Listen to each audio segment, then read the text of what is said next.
どんなお仕置きをしよっかな。離して重い。誰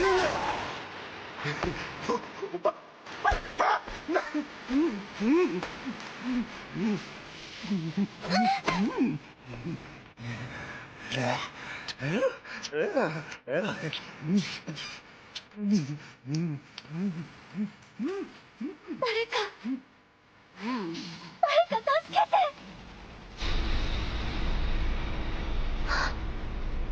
誰も来ない。逃げたから裏切ったから。あら、もう抵抗しないの？それって OK ってことだもんね。前好きだった子もそうだったよ。全然嫌がらなくなったら OK だって思うじゃない。なのにずるいんだ。後でみんなに怒られちゃった。さて、いけない子はお仕置きだ。ママ。Online fighting game that has taken the world by storm. It uses timed bombs, poisonous bombs, or even reactive bombs as ways to make the combat within the game all the more enjoyable. Although BTOOM seems just like a normal game taking the world by storm, hidden beneath is a dark truth yet to be revealed.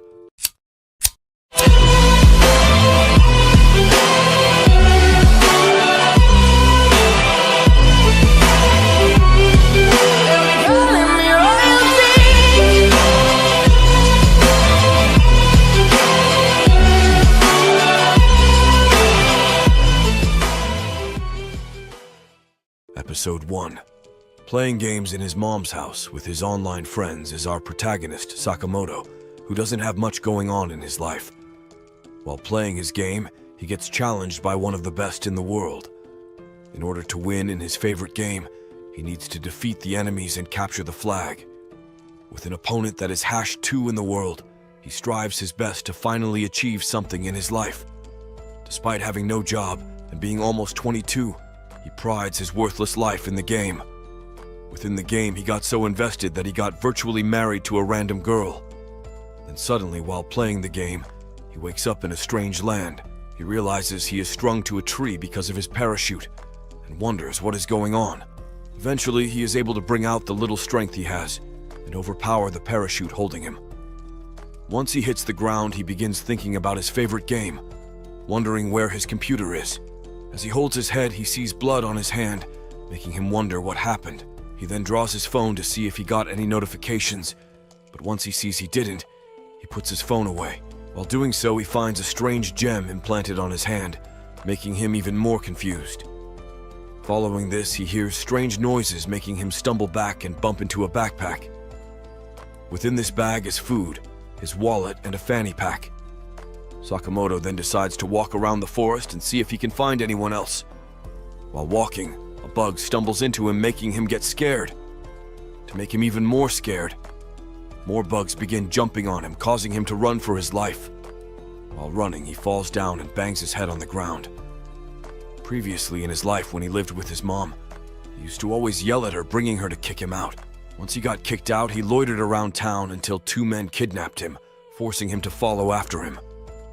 Sakamoto tries to remember what happened, but decides to just eat his food instead. After finishing his lunch, he decides to finally inspect the pouch that was with his bag. Once he inspects it, he finds small boxes with buttons, so he decides to press one. His natural instincts then kick in and he throws it, revealing it is a bomb.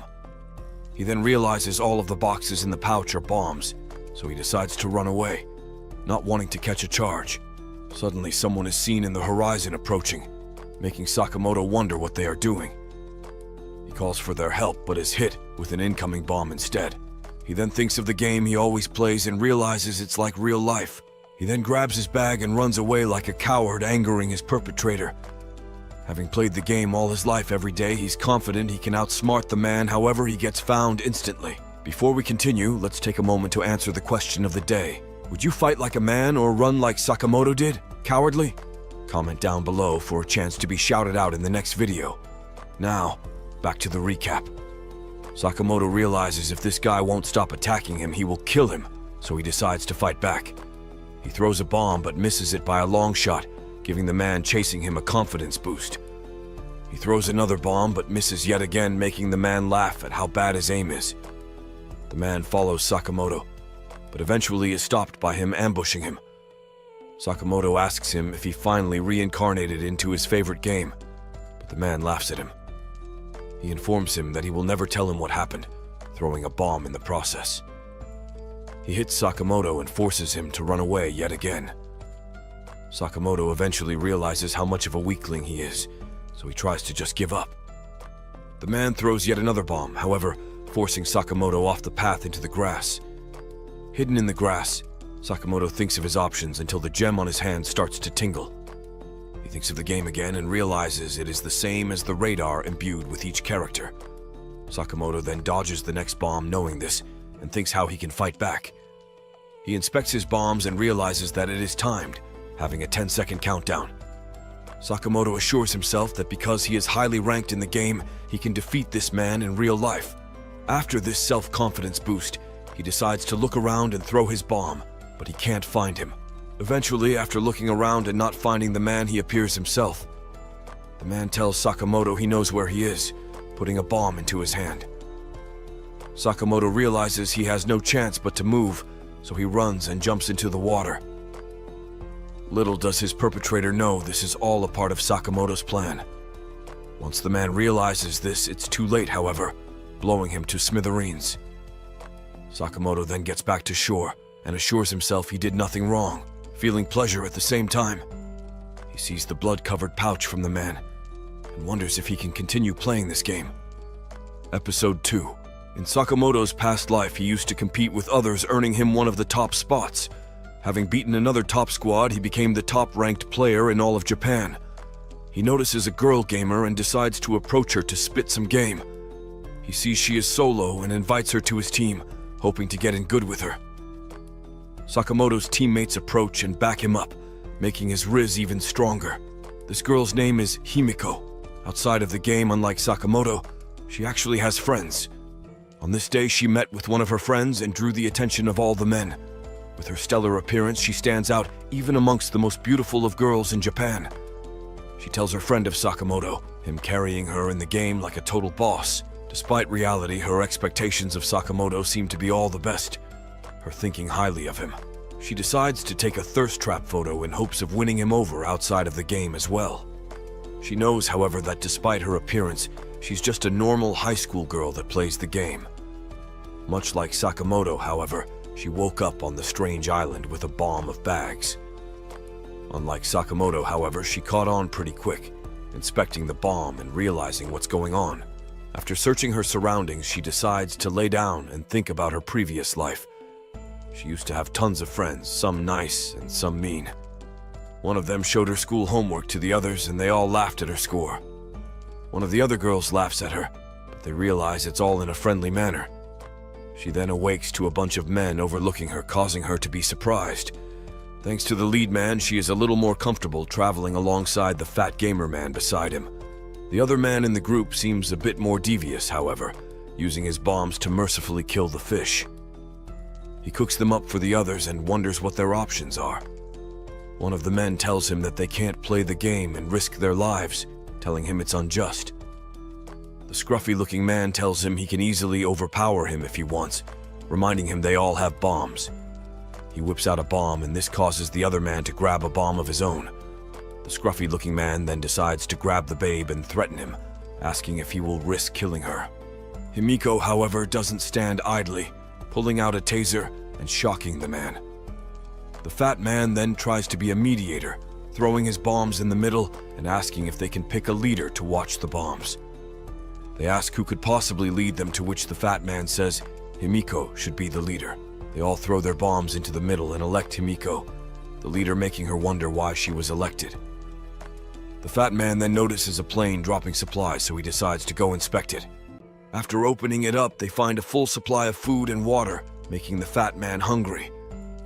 He instantly dives into the food, taking way more portions than the others. The teacher then gets to the supply drop and yells at the fat man for eating so much food. He continues to yell at them, but the scruffy-looking man whips out a knife and ends his life, forcing him to shut up. Following this, Himiko remembers one of her past memories where she visited a friend. She decided to bring her friends along, including the nerdy girl that is too loud. The guys she introduced to greet them, expecting some easy game. Himiko eventually gets woken up in the morning by the fat guy, offering to run away with her. He reminds her what happened yesterday, asking her to become his girl.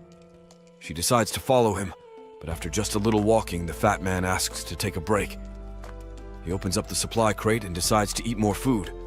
Before he can start, however, the radar alerts him that the scruffy man is following them. The fat man then grabs Himiko's hand and runs away with her, eventually arriving at a bridge. With it being made out of wood and frail looking, the fat man knows if he steps on it, it will fall. Because of his hesitation, the scruffy man catches up to them, giving him a chance to approach the fat man. The fat man doesn't falter, however, throwing a bomb into the scruffy man's face. He then runs across the bridge, knowing there is no other choice. Surprisingly, it doesn't break. After getting to the other side, Himiko notices the bomb is emitting a gas, making her wonder what kind it is. The fat man then grabs hold of Himiko and walks as fast as he can. He informs her that if they don't fight, they will be killed, asking her to help him next time. The fat man, drenched with sweat, tries to convince her to kill people with her, but she rejects him.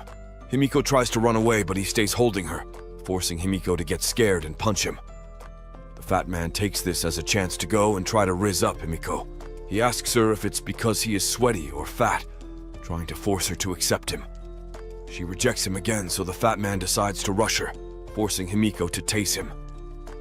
Following this, Himiko remembers one of her memories where she witnesses her friends tied up. Having introduced them to the men, she realizes it's all her fault for this. Being the coward she is, however, she decides to run away, but the men catch up to her.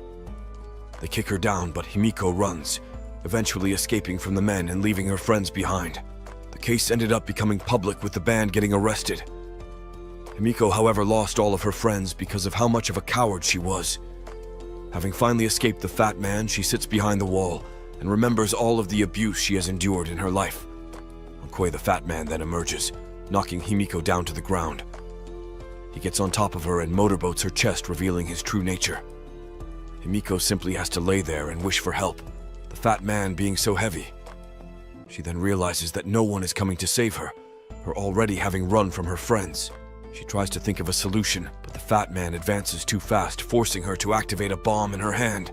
She decides she would rather die than be raped by such a fat man. Seeing his belly, the fat man then decides to run away, making Himiko realize she can just kill the man. She then decides to throw her bomb and end the fat man's life. Later that day, she goes to wash off in a river and discovers yet another man peeking on her. Little does she know, however, this man is Sakamoto, her hero. Episode 3. Himiko then decides to run to her supply bin and pack up, then run away. Sakamoto, however, can't just let a babe like her get away, so he chases. He asks her to just talk to him, but she continues to flee, not wanting to get attacked again. After she enters the forest, Sakamoto decides to use his BTOOM Pro skills to scan for her. As he focuses his mind, the radar scans, picking up Himiko's position. Sakamoto realizes the radar is just like the game. Weak radar means little movement. He then approaches the person he scanned and discovers a middle-aged man taking a dump.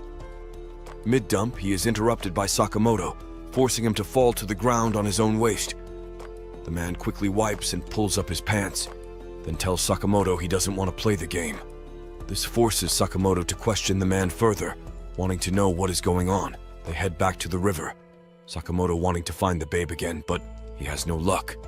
Sakamoto is enraged because of this and questions the man about the game, wanting to know what's going on. The man explains that he suddenly woke up in a cargo plane filled with around 30 other people. With different ages and genders, there was no consistency in who was with them. Then suddenly a man appeared on the screen and explained the rules of the game. Being dropped off on a random island in the Pacific, they have no way of escaping, and the only way back is to win the game. Of course, the people protest by playing a death game, but the man on the screen informs them that if they don't, they will die.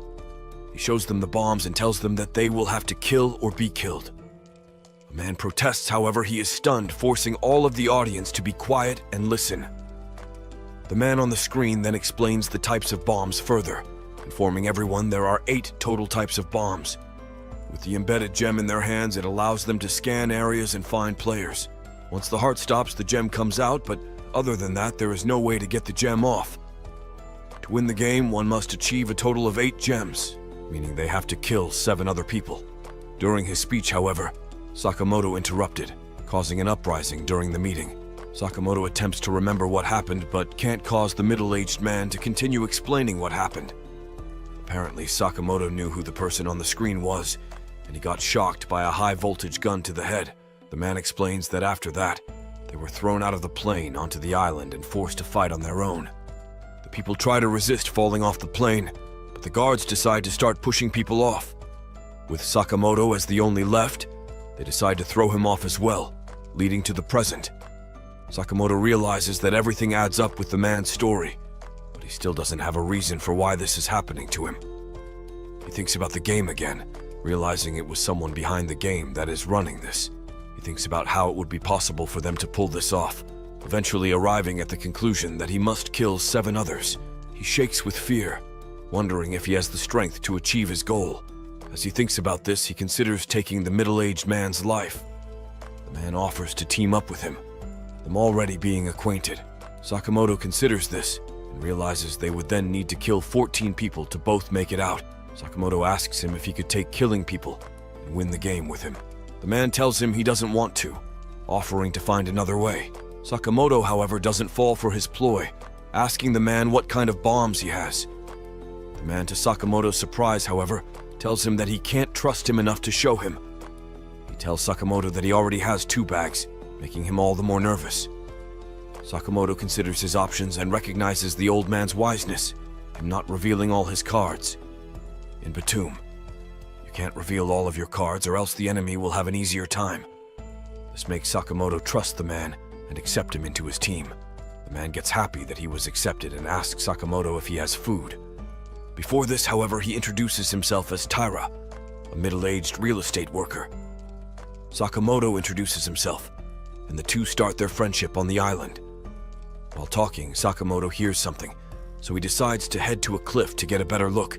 He sees the supply packages being dropped and decides the need to capture one of them. Sakamoto rushes to the closest one and finds another girl running to the package. She shouts out with joy after getting it, but to her surprise, a bomb is placed beneath it, blowing her up. Following this, a man emerges and takes the chip along with the food, showing he means business. Sakamoto watches as this man outplays the woman and thinks how he could be like him. He realizes that if he was the one who got there first, he would have died. Going forward, Sakamoto vows to play this game seriously and always weigh his options. He heads back defeated and tells Taira what happened. Taira inspects the body and asks Sakamoto what they should do to get food.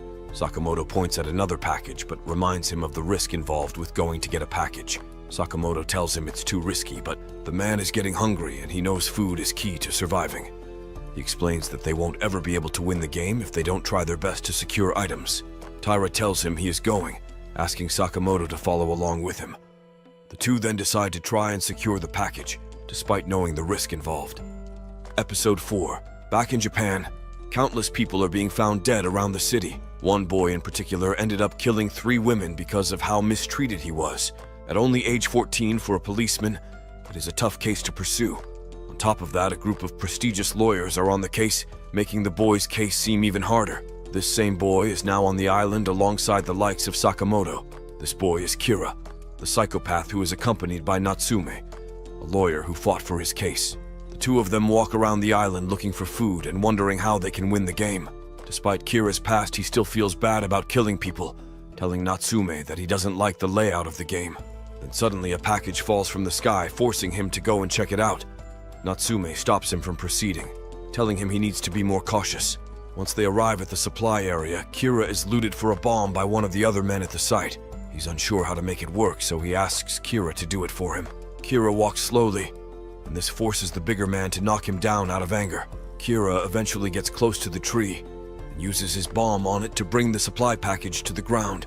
Once opening the package, the bigger man alerts the others that he will be holding the package, and anyone who wants to eat needs to follow him. Natsume tells the bigger man to share the food.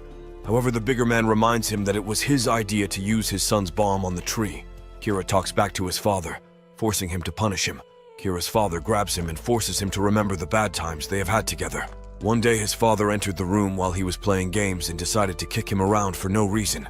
Because of his abusive nature, this was Kira's reason for killing the women, and thus killing his own father. After getting his face soaked with his father's blood, Kira is overjoyed from seeing his greatest enemy die.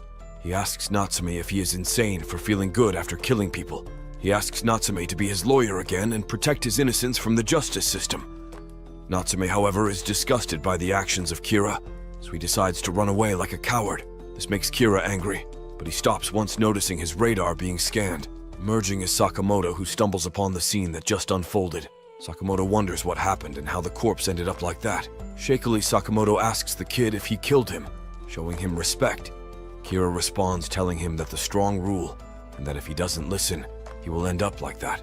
Because of his upbringing, Kira seems to think he is in the right, despite how vile his actions are. Sakamoto decides to get away from the kid and run away, knowing he's no good. Kira, however, knows how to play BTOOM, so he has no problems using the radar and revealing Sakamoto's location. As they are fleeing the scene, Taira falls down and sprains his leg, forcing him to tell Sakamoto to go on without him. Sakamoto looks at Taira, unsure what to do, but eventually decides upon hiding and ambushing Kira. Sakamoto offers to bait Kira away to give him a chance to escape and hide. While walking over, Sakamoto is sure of himself thanks to his previous BTOOM skills. He uses his radar to find the location of Kira, showing him he isn't a force to be reckoned with. As if it was a mind game, the two walk around in the forest and scan each other with their radars. Sakamoto thinks about the possible bombs Kira could have eventually made him realize how close Kira is. Noticing this, he decides to rush towards him, but instead of using his size to his advantage, he jumps to the side. Kira does the same, and the two throw bombs at each other, showing they are both high-rank BTOOM players. Kira laughs at the thought of playing another BTOOM player, telling himself things are finally heating up. Sakamoto, on the other hand, runs around and hides from Kira, acting like he knows what he is doing. He eventually gets far enough away to give him time to set up a trap and explode Kira's back. Following this trap, Sakamoto runs toward Kira, but he expects this. Kira hits his backpack with the suction bomb, destroying all of Sakamoto's supplies. After this, Kira tells Sakamoto to stop being a coward and face him head-on. Sakamoto then goes to hide yet again, instead of simply going out and beating up the little kid. He lets Kira continue to run his mouth, until he eventually says something that he doesn't like. He protests his ideal, calling him a kid, but Kira counters by throwing a bomb at him. Kira calls him neat, telling him he is a loser that must only play games. This angers Sakamoto, so he decides to throw a bomb back at Kira, scaring him a bit. Kira throws a bomb back to the counter, but this only inspires Sakamoto to start fighting for real. As he envisions the game he used to spend countless hours on, a feeling starts to come back to him.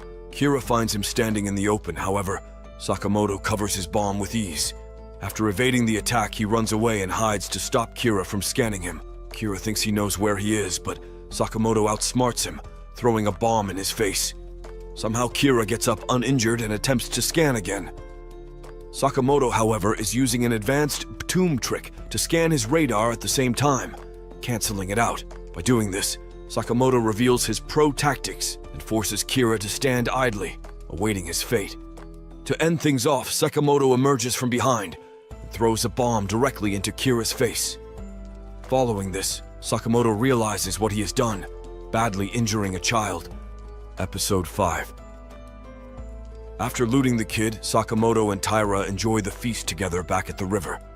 While Sakamoto is cautious to eat too much, Taira dives in, making Sakamoto slightly relaxed. He scarfs down the noodles after Taira and thinks about all that has happened. Taira thanks him for helping him all this time, him not knowing what he would do without Sakamoto. He continues by breaking down into tears, making Sakamoto feel a little uncomfortable. Although the situation is a little awkward, Sakamoto is still glad they have made it this far. He tries to remember what exactly happened to lead to him on this island, thinking of his father. One day when his father got him, he found his wife inside the bath with a knife on the ground. She seems heartbroken, having a worthless son and her husband recently being laid off. She talks to her husband and wonders if they should just leave Sakamoto to fend on his own. With all these events, she became so tired of life, eventually taking it. Suddenly following this, the fat man who tried to rape Himiko washes down the river.